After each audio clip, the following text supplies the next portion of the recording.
on a little bit of what do you say, a chapter wherein which speaks about how the second coming of Christ is going to take place. And there also there are, I said that there are certain things that goes way beyond our human comprehension. We might think that, is this how it is going to happen? Will all these things happen? But that is where we cannot, our human mind is so small, our human mind is so small with the way that God has created this world with everything. And so we cannot imagine, but this is just a gist that Paul is saying, that this is what is going to happen when Jesus comes in for the second time that he is going to come. And we move forward with the third chapter. If you could just go look at the first and the second chapter, or if you could just recollect during the beginning of the second Thessalonians, that I said that each and every chapter we can see that there is a theme that Paul speaks about. Each and every chapter there is a theme. And I had told you that as Paul begins his first chapter, we see that the first chapter, Paul is all about commendation, commending the Thessalonian church for the wonderful things that they have been doing, for the wonderful change that Paul can see in them, for the wonderful growth that Paul sees in the lives of the Thessalonian believers. And with regard to that, in every way, he's commending them, he is congratulating them. He's saying that, good, you have been wonderful.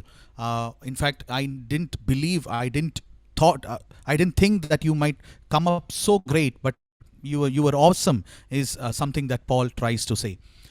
In chapter 2, the second coming is being said, but that second coming is brought forward, that theme is brought forward, just because there have been lots of things that were going along with regard to reports and certain other sayings, wherein people were saying that all that Paul had said and all that the Thessalonian church believers were believing were all false. There's nothing of that sort is going to happen. And few other reports came in wherein it was said that the second coming has already happened, they have not known. So for all the troubles they have gone through till now, it has all been waste. So in a way, all these is being said as a comfort. And not only that, the tribulation that they are going through, the amount of problem that they are going through, in a way, with the second coming of Christ, he's going to in a way abolish all evil. He is going to overpower. He's going to come in power, and he's going to win. He's going to be victorious. So they're just waiting for that. So in a way, when it is being heard by the Thessalonian church who are going through this kind of a trouble and persecution, for them it is a comfort. So the second chapter all throughout speaks about comfort. And the third chapter, as I said in the beginning itself, see, there were few people, even I believe that if we were there in place of Thessalonian church, and we too would never go out to work. Why to toil hard when Jesus is going to come soon? Why should we work hard? Why waste our energy? Let us just wait for the second coming of the Lord. As it is, he's going to come back. He's come back fast. So why just burn out ourselves? Why can't we just wait? Might be something that we too, I believe, might be thinking about. And that is what the Thessalonian church people also, few of them, they thought, why should we go on with this thing? Why can't we just wait? Was something that they thought. And there we see that Paul tells him, no, that is not the case that you have to do. That is not how you need to live yourself. You have to change your attitude. You have to change the way that you are living. This is not how you are supposed to live, is what Paul tries to mention as he comes along with this particular chapter, chapter 3. Now, as we begin this chapter 3, we can see that he's not directly going into saying or correcting the Thessalonian church. the first few verses that starts this chapter begins with, we see that he's not directly going into, he's not heading directly to saying that you have all been idle, you have been idle, this is not how you should be, you have given up work and you have become lazy. He's not directly attacking them, but before that he begins with something, and this something that he begins with, in a way we can say that all throughout, when we look at Paul's ministry, Paul's life, to all the letters that he has written, also when we take into account the second Thessalonians, we can see that this theme that Paul begins over here can be found even in the second Thessalonians, also in almost every other epistle that Paul has written. He begins this way: finally, brothers, pray for us, that the word of the Lord may speed ahead and be honored, as happened among you, and that we may be delivered from wicked and evil men. For not all have faith, but the Lord is faithful. He will establish you and guard you against the evil one. And we have confidence in the Lord about you, that you are doing and will do the things that we command. May the Lord direct your hearts to the love of God and to the steadfastness of Christ. Now, as we look at the final chapter, the words itself, as Paul begins, he says, finally, he's coming to a close. He's saying that now I'm ending my letter, just a few more things that I need to tell you. And he begins by saying, finally, brothers, pray for us. Now, when I read these 5 verses, one thing that we can see in these 5 verses is that Paul is asking something to be done. Paul is wanting something to happen in their life, and that is Paul is seeking for a prayer. Paul is seeking for an intercession, and that is what this portion completely speaks about. We have been doing chain prayer. We have been doing intercession. I just want to know, what is your take on chain prayer and intercession? What is your take on chain prayer and intercession? How do you look at chain prayer and intercession? From your own perspective, you can just chat in, Keto. I won't say it aloud. നിങ്ങൾക്ക് നിങ്ങളുടെ ഒരു അഭിപ്രായം ഒന്ന് അറിയാൻ വേണ്ടിയിട്ടാണ്. Just to know. What is your take on intercession and chain prayer?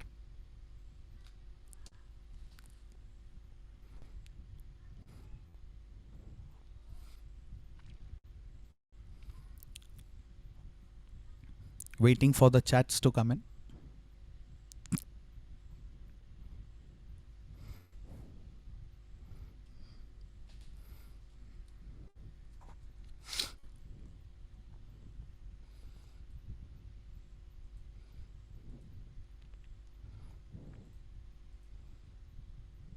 Acha, sorry, I'll make you co-host. I think they can't. And the? I'll make you co-host. They couldn't type the chat to you. Sorry. Oh, they can't write. Yeah, I just blocked that. Okay. Yeah. Okay, no problem. Yeah. So now the issue is solved. Yeah. Okay. Share it. What is your take on intercession and chain prayer?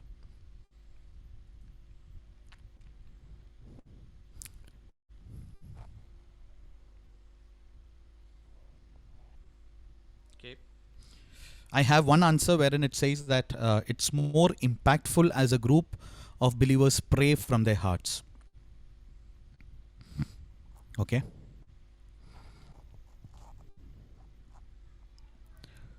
Intercession is a responsibility for Christians. It is our duty to pray for others. One more answer? ആരെങ്കിലും?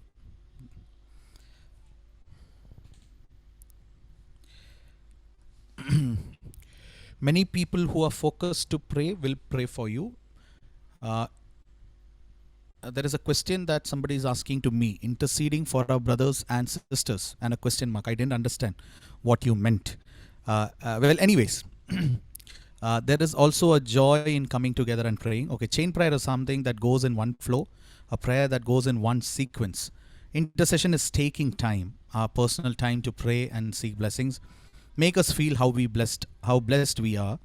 Intercession is maybe mostly praying for yourself and our need and family. Chain prayer for other needs. Okay. Uh, Altogether, uh, interceding and chain prayer. When I meant interceding and chain prayer, I meant it to be one and the same. But yes, there is a little bit of difference when we do personal intercession and when we intercede together as a community, as a fellowship. Now, in every prayer, I believe the every prayer that our church has, there is a madhyastha prarthana. There is a intercessory prayer. Illiye? When I was a child, during my school days and all, we used to go as I suppose that is the same case in Dubai too. When you were all of the school age and all, your parents, surely you would have gone to the prayer meetings as a family. I think most outside Kerala churches it happens like that.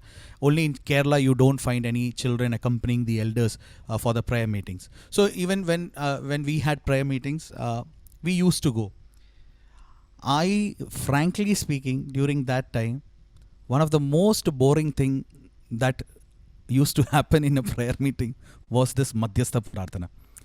And I could literally see, I would watch each and every person, and I could literally see that few of them, apart from the person who's putting in the request, and apart from the person who's preparing himself or herself to pray, most of them, for them, this was a time for a quick nap. This was a time for just to relax and something like that. But as I understood what the power of prayer is, I during my seminary studies and all, I have been to very small parishes where achans are not posted, or they only get the service of an achan once in a month or once in 2 months. So in those churches we were posted, and I have been to those places wherein I have seen people so involved in this intercession, and such great things happening, and because of this prayer. And my concept of the traditional concept of intercession chain prayer all got changed when I came to seminary, and I visited these churches. It is there that I felt that this intercession and this when we do it, as few of you responded, it goes in one flow. Not only one flow, when we pray in one mind, in unison, each and everyone, when the chain prayer takes place, it is we are putting forward requests, and everyone is praying for that one thing. When so many people coming in praying for that one thing, such great power comes in. And Paul over here, as he begins this third chapter, he begins by saying, finally, brothers, pray for us, that the word of the Lord may speed ahead and be honored, as happened among you. Finally, brothers, pray for us. That is how he begins. Now, there are few things that I would. What is Paul praying for? That is what this passage tells us about. What is he intending, or what are the things that he puts forward in prayer? The first thing that he's saying is pray for us. Now, ഒരു പെട്ടെന്നൊരു just if suppose you were the person assigned to put forward Paul's biodata in a matrimonial site. If you were the person assigned to put forward Paul's biodata in a matrimonial site, how would you put it? How would you present Paul before the world? Or when he's seeking he's speaking for an alliance, how is it that you would put forward Paul? How would you picture Paul? നമ്മൾ പറയുമല്ലോ, he's 6.5 inch അല്ലെങ്കിൽ 6 feet tall, he's wheatish, dark, fat, thin, so and so degree.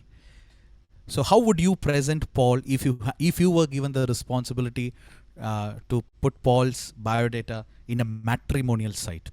പെട്ടെന്ന് ഒന്ന് രണ്ട് answer ഒന്ന് കിട്ടിയാൽ just to know how far you know poll, അത് മാത്രമാണ്. This is just to know how far you know Paul.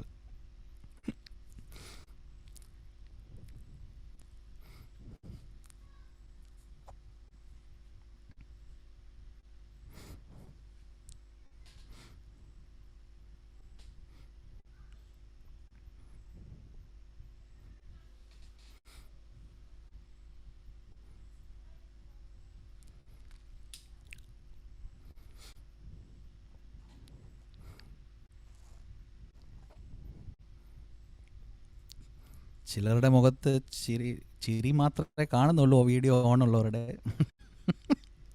Maybe the headline would be from Saul to Paul. anything from Saul to Paul, but you have to give in. ചുമ്മാ അത് കണ്ടുകൊണ്ട് will somebody come after him?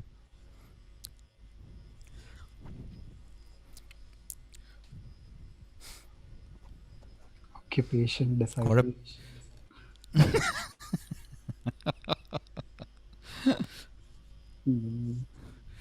കുഴപ്പിക്കുന്ന ചോദ്യമായി പോയി. അച്ഛൻ അങ്ങ് പറഞ്ഞിട്ടങ്ങ് പോയാൽ പോരെ.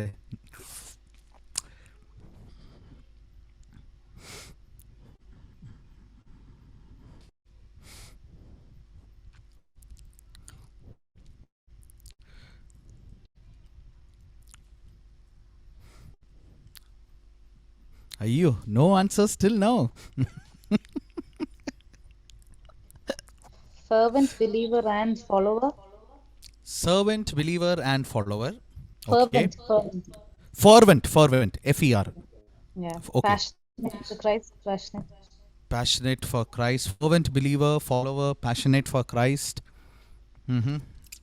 Okay. In a way, see, now when I don't know if you have put forward your biodatas for the matrimonial site, but if we do, we put in many things, how far you have studied, what's the knowledge that you have, where you are working, how you are, how is it that you appear physically.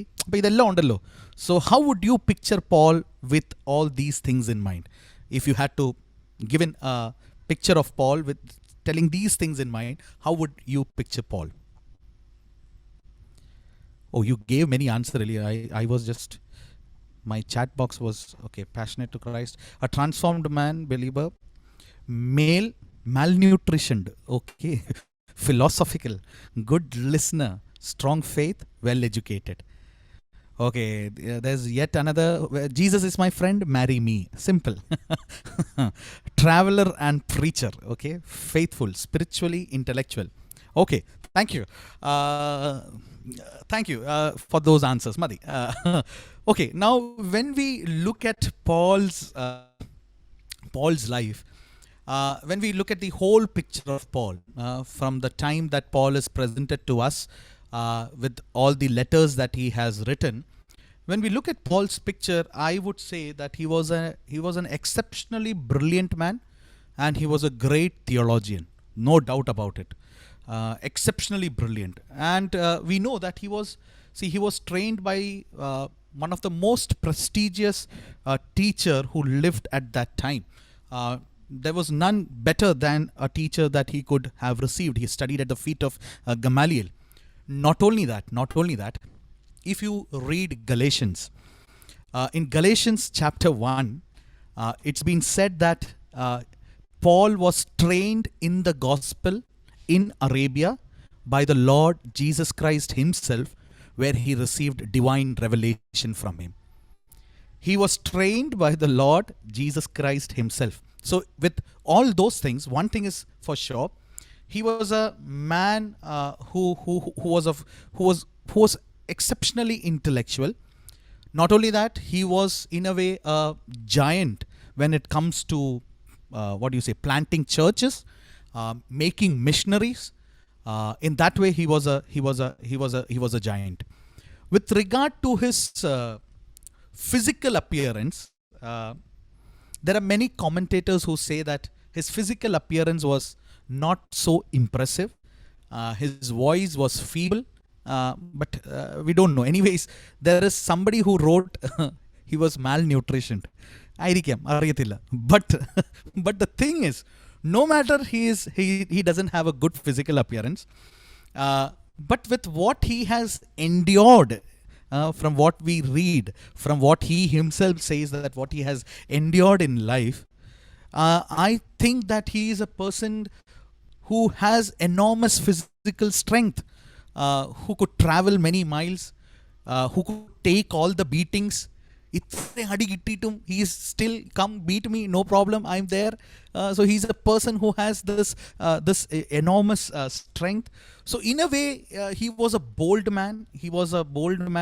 And in a way, he was physically strong to endure unimaginable persecution, including physical torture. This is what Paul is. We need to understand, this is what Paul is. And this Paul is saying something, when we have this bigger picture of Paul in our mind, saying something to the very baby, what do you say, baby church believers. ഇപ്പം അങ്ങോട്ട് ആയതേ ഉള്ളൂ, they've just become believers. To them he's saying, pray for us. The first thing that he is asking in prayer is, you need to pray for the messengers of God's word. You pray for us, you pray for me, you pray for Silas, you pray for Timothy, you pray for us. In fact, we can see that this is something that he has been asking for. Even in 1 Thessalonians, when we look at 1 Thessalonians chapter 5, verse 25, as he ends the letter, 1 Thessalonians, he says these words, the same thing: brothers, pray for us. Brothers, pray for us.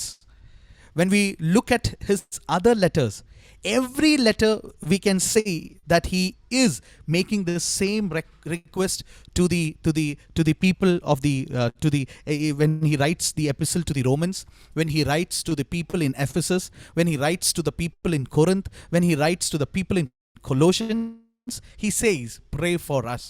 In fact, in Colossians chapter 1 verses 9, he says that I labor, striving according to his power which mightily works within me. I labor, striving according to his power which mightily works within me. See, one thing that was very clear from Paul's life is that he had no confidence in his own resources. He had no confidence in his own resources.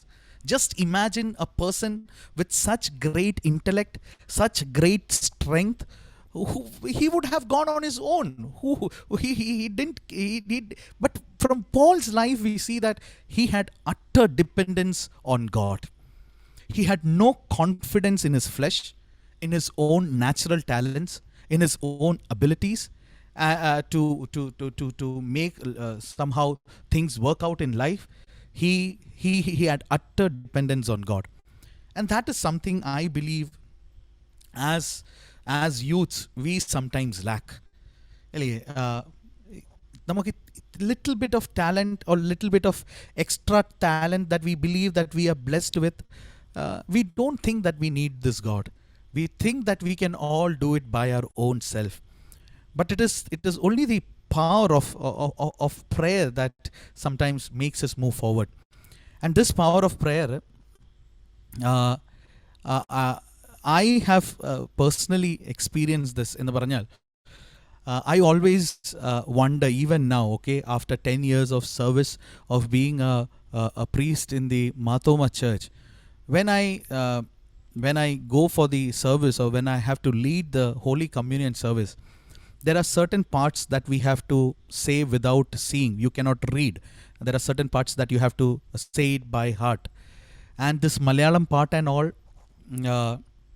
it has been a real difficult struggle. I still remember the days, the final year, we start from the first day of the final year, because we now know that we are going to come out of the seminary, and wherever we are, while we are taking a shower, while we are playing, everywhere you can see students saying aloud the first and the second and the third Rushma and all. when I see someone, it's quite possible a little bit of attention gone here and there, you would forget. And I still believe, my mom always says, that don't think that നിനക്കിതെല്ലാം ഓർമ്മയുള്ളത് കൊണ്ടാണ് it's been possible for you to do. But every time that when we know that there is a service that you are going to lead, there are people who are praying for you, and it is because of the prayers that by God's grace you have not made a mistake. And it's not that I have not forgotten, Ghetto. It's not that I have not forgotten. There have been 4 or 5 instances where I forgot, and the greatest problem is that once you forget, nothing will come in your mind, and you are absolutely blank. I have been in those situations, but that was because there were certain other pressures also that were there. But one thing I have, even now when I go and attend the service, there was a service this Sunday wherein the Kurbana was led by one of my seniors, and I had to do the sermon in our church in Mallapalli. But the Achan, he forgot, as he was giving the third Rushma, somehow he just forgot. And even at that particular moment, I was just thinking, my Lord, thank you for not making me forget these things. See, sometimes when we think that we are little more intellectually little more better than other people, physically much more better or good looking than other people, we have few more strengths in certain areas, somewhere it's quite possible that we will depend on our own self. But that is a great difference that I find in the life of Paul, all throughout, in every letter, whether it be to a church that has been in existence for quite some time, whether it is a newly built church, newly formed church, he would ask each and every one to pray for them, for he knows that it is not because of his strength that he's standing. So the first thing that he's praying for is that he's saying that you need to pray for the messengers of God. The second thing that he asks for them to pray for is that the word of the Lord may speed ahead and be honored. Word of the Lord be honored, as well as it may go at a wonderful great speed. So if the first thing that he's praying for the messengers of God, the second thing that he's praying is for the message of God. He's not saying that, oh Lord, pray that we will be more popular. He's not saying that, oh Lord, pray that more people will come into the church. That is not what he's praying for. What he's praying is that, Lord, your message has to pass on. Your message has to go. And that is something I do believe that this is a thing that has been given to all of us, this command. Jesus, during his ascension, he said, go out into this world, go make disciples, baptize. This is a command that is given to you and to me. It was not a command that was given only to the bishops, only to the priest, only to the evangelist. No, it was given to each and everyone. Each and everyone it was said, go preach, go baptize, go make disciples. So this responsibility, I believe, is entrusted on each and everyone. എല്ലാവർക്കും നമുക്കിത് നൽകിയിട്ടുണ്ട്. I would just like to share one incident that happened in my life. When we were posted in Ludhiana, during that time, when our daughter Nanma was 2.5 years of age, we thought of putting her in a play school. And the play school that we put in was a play school that was quite near to our church in Ludhiana. The Little Tots Play School was the name of the school. It was run by a Pentecost pastor and his wife, A.B. pastor and Betsy madam.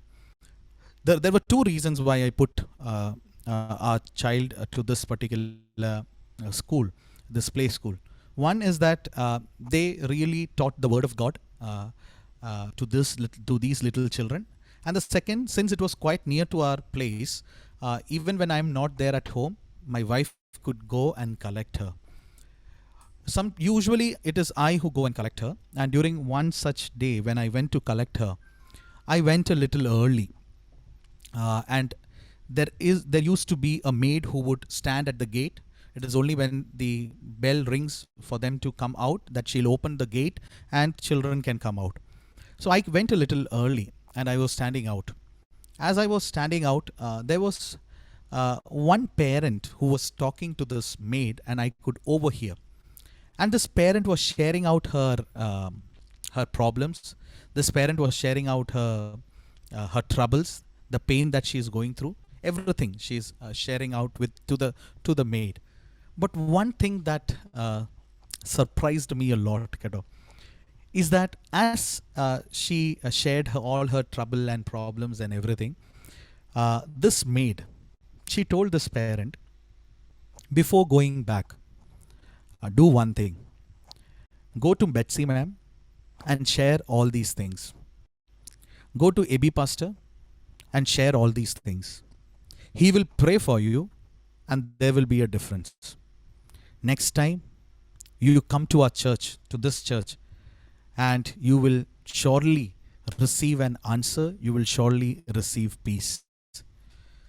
The answer that this maid gave to this particular parent, it always kept me wondering, and I was just wondering, oh my God, when such a thing might happen in my church. All the churches that I have been to, I'm 100% sure if such a request, there might have been such a request, many requests might have come. But not a single person will say, you go and tell this to Jijo Achan. He will surely pray for you. You come to our church and you listen and you will have peace in your heart, in your mind, in your life. See, it might be നീ ജിജോ അച്ഛനോട് പറഞ്ഞിട്ടൊന്നും കാര്യമില്ല അങ്ങനെ വിചാരിച്ചുകൊണ്ടായിരിക്കും. But I don't think so. നമ്മൾ ആരും അങ്ങനെ ആരോടും പറയാറില്ല. I'm not trying to propagate a particular church, but what I'm trying to convey is that, see, even this short lifespan that we have had till now, there have been many instances in our life wherein we could have shared the message of God, wherein we could have shared the message of God to our friends, to the people who are at our place in work. But how far did we have this great desire to share this message? And Paul here is asking for the Thessalonian church to pray that this message may be honored, as well as this message may go around at a great speed, so that all people will come to know about Christ. That is what Paul is asking them to pray. So two things that we said. One is messengers of God's word, second, message of God. And the third thing that Paul is praying over here is that, and we may be delivered from wicked and evil men. We may be delivered from wicked and evil men. Now he's praying for a third thing, and that is, he's praying for munition from evil. Now this word munition I've just taken so that all words come in or start with the word M, for that only reason. Simple meaning, to have safety from evil. Safety from evil, protection from evil. Munition, a military weapon that I can have to keep me safe from evil. And that is what Paul is praying over here, that we may be delivered from wicked and evil men. Now, if you can remember, I'm sure that Sajesh Achan might have told in the introduction to the First Thessalonians. See, when Paul preached in Thessalonica, there was a mob of angry Jews who literally ran him out of town. And not only in Thessalonica, we can see that, in fact, wherever Paul went, whichever place Paul went, he has faced opposition everywhere he went. And on a lighter note, I sometimes feel that if we go to go or visit a town, the first thing that we would be looking out for would be a place to stay, an accommodation, a hotel or an inn during those times. But as in Paul's case, I think that everywhere he went, the first thing that he would look out for would be a jail, because that is where he ultimately lands into. Everywhere that he goes, there is an opposition that. And see, Paul, he has been beaten, he has been stoned, he has been shipwrecked. In fact, he says that he has the danger of losing life every day. There was opposition from everywhere. In Acts chapter 23, we read that there were 40 people who hated Paul, and they took a vow that they are not going to eat or drink until they had killed Paul. They will not eat or drink until they kill Paul. And 4 epistles that we have, he wrote from the prisons. He wrote from the prisons. So in every way, he had lots of opposition. There were lots of people who were trying to oppose him, and he's asking for a prayer that it's not possible for his own strength to withstand all this, and so he's saying, please pray for us. It is in a way a request. Pray for our safety. People want to kill us, so please pray for us. And at the same time, he's also accepting or telling them one more thing, that my dear fellow believers, be cautioned, because there are wicked and evil men. This is also a warning to them about the existence of these kind of people in the church. And it is because of this reason, Paul in 2 Corinthians chapter 1 verse 8, 2 Corinthians chapter 1 verse 8, Paul tries to tell them, wherein he says, see, we were so utterly burdened beyond our strength that we despaired of life itself. He's telling the Corinthian church. He's wanting to make known to all the churches that he has written that, see, there will be persecution, there will be atrocities, there will be problems, there will be troubles. He has never preached a prosperity gospel. He has never said anything of that sort, wherein if you accept Christ, your life will be all ups and there will be no downs. He has never given a preaching like that. Saint Paul has never given a preaching like that. What he's saying is that he's wanting to tell them and to convey them, see, my dear fellow believers, I have gone through all this. All this I have endured, and you too will endure, because you are going out in the name of the Lord. But he says, see, but we don't rely on these people, but on God who raises the dead. That was his hope. That was his strength. And it was because of that belief and that hope that it was possible for him to withstand everything, to go forward with anything that came in his life. One portion that I sometimes wonder, how can a person, after going through all these things, how can he move on? How is it possible for him to survive, for him to live? Where Paul, he himself says, I'm sure that you have gone through that portion in 2 Corinthians chapter 11 verse 23 following, wherein he tells about the things that he has gone through. He says that he was beaten without number. He was given lashes, 39 lashes, 5 times. They would stop at 39 so that it is not completed. They could once again give him 40 lashes. I just wondered what his body would have looked like with all these 39 lashes. My God, 5 times he was beaten with rods, stoned, so much of hardship. And so he says that, see, these things are there.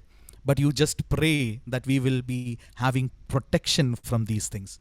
Please pray that we'll be having protection from these things, is what Paul is asking the Thessalonian believers. And in a way, it is a warning to us also. See, our life is not going to be trouble-free. And so we need each other's prayers. Troubles are different for each and every person. And so we need each other's prayer to move forward. In this life, we need prayer. I come to the 5th verse, leaving the 3rd verse, just because I will be dealing it as we come to the end.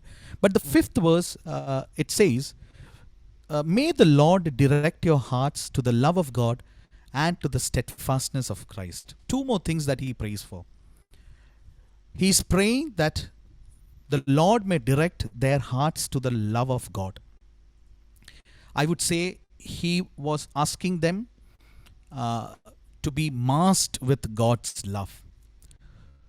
In fact, he's saying that you need to love God in a manner that God has loved you. Everyone is capable of loving. Everyone is capable of loving, and everyone has that object and that thing for which we love. We are ready to go to any extent. We are ready to go to any extent for that thing, for that which we love. A simple potta kadayarigum, but just to tell you what it means to love. and what we can sacrifice. This is very simple. You might feel it is illogical. എന്നാൽ പോലും എൻ്റെ ലൈഫിൽ ഒരു കഥയാണ്. I am very fond of this Malayali papadam. I really love this Kerala papadam. From my very childhood, it would always be a part of my meal. And every day there would be 3 or 4 papadams that I would be given. So that is my quota from the very childhood that I was there. One day as I was having this papadam, my mom's elder brother, he came in at our place in Baroda. He just casually came in. And I was in 3rd standard or 4th standard. And he took one of my papadams and he ate it. I started crying. I said, and I told, Ippam veeti narangikonam. Now don't ever enter my house. And he said, my dear child, I have only taken 1 papadam. Your mother will give you 2 papadam. And my mom said, Monne pedikenda nanakku yan 2 papadam kaachi tharam onnalla. But I said, I want that papadam that he took. Enikku aa papadam thane venam. Enikku vera oru papadam venam. And even my Ammachan, when I say this, it's been only 2 months that my Ammachan passed away. He got affected with COVID and he passed away. And I still remember every time that I used to go to Baroda, he would always remind me of this thing that I said to him. And when I got married, the first day that we visited his house, my Ammachan and Ammai's house, the one piece of advice that he gave to my wife Soumya was, Mole, even the plate in the papada orikkilu edukkalle, enne oru pappadatinu vendittu enne veetil nirakkiyadana ennu paranju. But this same thing, I am still fond of Kerala papadam. My daughter, she knows that certain things I don't like, and she loves to do those things. And one of those things is to come and pick things from my plate. And since I love papadam, she also loves papadam a lot. And she would make sure that she would purposefully come and she would take from my plate. But when she takes from my plate, there isn't a feeling which I want to say that you don't take, or what is it that you have done, you get out. I won't say that. I think it is because of the difference of love that I have towards my Ammachan and the love that I have towards my daughter. And what Paul is trying to say over here is this thing. I want you to be masked with God's love. There is a reason why he says so. Because only if you are filled with this God's love will you have the next thing that I am wanting you to pray for. And the next thing that he's asking is the steadfastness of Christ. Or in other ways, what he's saying is the steadfastness means to have the patience that Christ had, to move ahead with patience. Now, only if I have this love will I have the patience that Jesus had. Paul is asking them that they need to pray for this, that they may be able to move ahead with patience. Now, why the steadfastness of Christ, patience of Christ? Because Christ too, the patient with he had his difficulties, he had his sufferings. He had to go through all these things, and he himself needed this patience. He was made flesh, and he had to go through all that the children of flesh have to suffer. And he showed us how you can patiently wait for that suffering. And Paul is, as he's coming to the end, he's saying that I want you all to pray for this also. And this is possible only when you're filled with love. When you're filled with God's love, you can wait patiently as long as it takes. There is no you are not eager, you are not wanting it to go off quickly, because you know that God loves us and God knows what is best for us, and so you're ready to wait. These are the 5 things that Paul is asking the Thessalonian church to pray, which I believe is a prayer that we too need to pray for today. The messengers of God's word, the message of God, that it goes along everywhere. Munition from evil, from wicked people. There is the existence of wicked people who will try to make sure that this word of God doesn't go far. And we be filled with God's love, completely filled with God's love. to move ahead with patience, we need prayer. Especially during this time, we need prayer. And as I said, I left verse 3 and 4. There was a reason why I left 3 and 4. Verse 3 and 4, when we read, these are the things that Paul asks for as a prayer.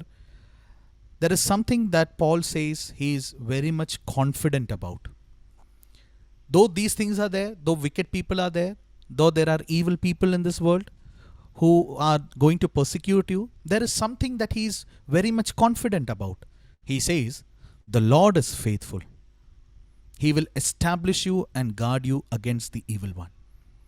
And we have confidence in the Lord about you, that you are doing and will do the things that we command. He is confident about two things in these verses. Two things. One, the first thing that he is confident is, he says that, my dear fellow believers, men are evil, but let us be thankful that God is faithful. Men are evil, humans are evil, but you don't worry, for God is faithful. That is the assurance with which Paul goes on and is asking the Thessalonian church also to move forward in their life. And the second thing that he's very much confident about is that he's saying about the faithfulness and the obedience of the Thessalonian church. He says that we have confidence in the Lord about you. And the words that he is using, that you are doing and will do the things that we command. He is confident about both the things. He's saying that I have been getting a report that you all are being doing good. Your walk in as a Christian is wonderful. And one more thing, that looking at your life from the time that you have given yourself to Christ, looking at your life, one thing that I can say for surety, one thing that I can say is that you will continue to do the things that we command. I was just thinking, how many commands have we been given earlier from our childhood to this moment, to this day? Adil etranam have we been able to follow?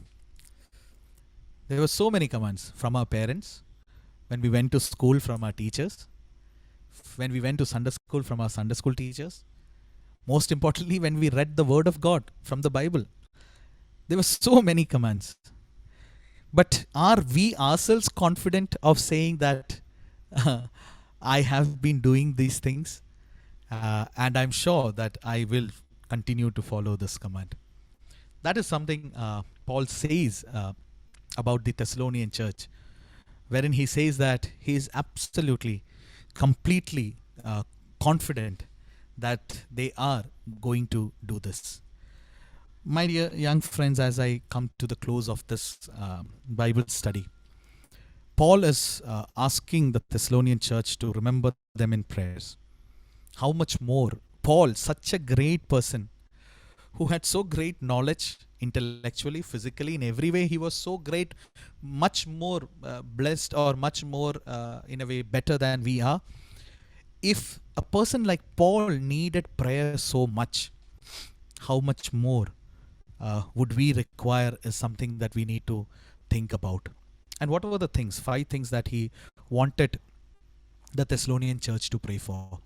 One is that he wanted that the Thessalonian church may pray for the messengers of God. Hard times are going to come, but he wanted them to pray for these people who are going about spreading the word of God.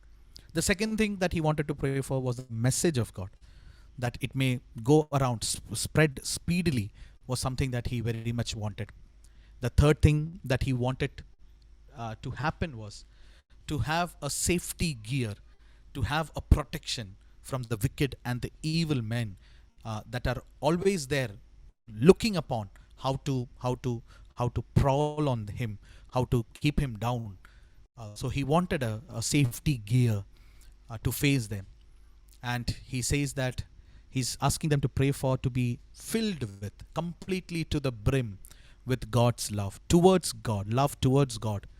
Because that is something that will make us stand in times of trouble. If I don't love God, when trouble comes, when problem comes in our life, I won't continue to be a firm believer. And that is where Paul says, if you want to continue, you have to have the love that I had, or a real believer has. So you pray for that. It won't come naturally. When times of difficulties are coming, it won't come naturally. You need to pray for that. Why? So that they can move ahead with patience. They can move ahead with patience, because that is very much required. For we don't know the timing of the Lord. That is the reason why we need to wait patiently. And he says the patience of Christ, the steadfastness of Christ, to withstand all these difficulties and to wait for that moment which Lord wants it to happen. Two things that he's confident about. No matter whatever happens in life, he says that God is faithful. And no matter what happens, he believes that from all the other churches, this church is once again saying that you have been faithful, you have been obedient. You are doing it, and he says that you will continue to do it. And that is, I believe, a great, what you say, how can a person be, in a way, said about his character apart from this? What a great remark to be received from somebody, that he is doing great, and we believe with the life that he is living, he will continue to be great. And I believe that is something that we need to take away this night, asking Lord, if we have not been able to do what he had commanded, if we have not been able to be faithful and obedient, very simple things that Paul says, but when we personally look into it, it matters a lot. To be faithful, to be obedient. So many things we were commanded. How many things were we able to do? Will somebody say about us like this? Or will we ourselves, when we look at our own lives and introspect and say that we have been doing it, we will continue to do it? I believe most of us, we fall at a place wherein we would be saying, we have not been able to do this, but Lord, help us to do this. And let that be the prayer. If not like the Thessalonian church, let this be a moment wherein we decide to correct ourselves, to be like the Thessalonian church, which is a great model in front of us. And may the good Lord help us to live a life that he very much wants us, which he is speaking from the Word of God.